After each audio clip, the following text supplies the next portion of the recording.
તો કેમ છો ભાઈઓ, સ્વાગત છે આજના નવા બ્લોગમાં। તો આજે આપણે ફેક્ટરી તરફ જઈ રહ્યા છીએ અને આજે આપણે ક્લિંજર મિલ્ક અને હેર ઓઇલની બેચ બનાવવાની છે। જે મોટો ઓર્ડર છે એટલે બેચ બનાવી દઈએ। તમે જોઈ શકો છો કે આ રીતની હેર ઓઇલની પ્રોસેસ થાય છે અને સ્ટોક ઓલરેડી થોડો ઓછો થઈ ગયો છે એટલે મને લાગે છે કે બેચ તો બનાવવી જ પડશે ક્લિંજર મિલ્કની। આ આપણો રૂમ મટીરિયલનો રૂમ છે, જ્યાં બધું જોઈ શકો। ના કારીગર જુઓ। હવે ક્લિંજર મિલ્કની પ્રોસેસ ચાલુ છે, જે પ્રોપર મશીનરીથી વર્ક કરે છે। જો તમારે કંઈ કામ હોય તો મને જરૂરથી જણાવજો। કોસ્મેટિક પ્રોડક્ટ, એમાં ખાસ કરીને સલૂનની।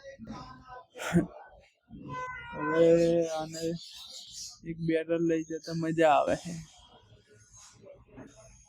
અને હવે આપણા હર્ષભાઈ તરફથી એક સારા આશીર્વાદ મળશે, જે તમને બધાને લાઈક કરશે અને જ મળશે। અરે ભાવ મારા બસ મારા આશીર્વાદ છે। So please like, share and subscribe. Meet in next vlog. Thank you.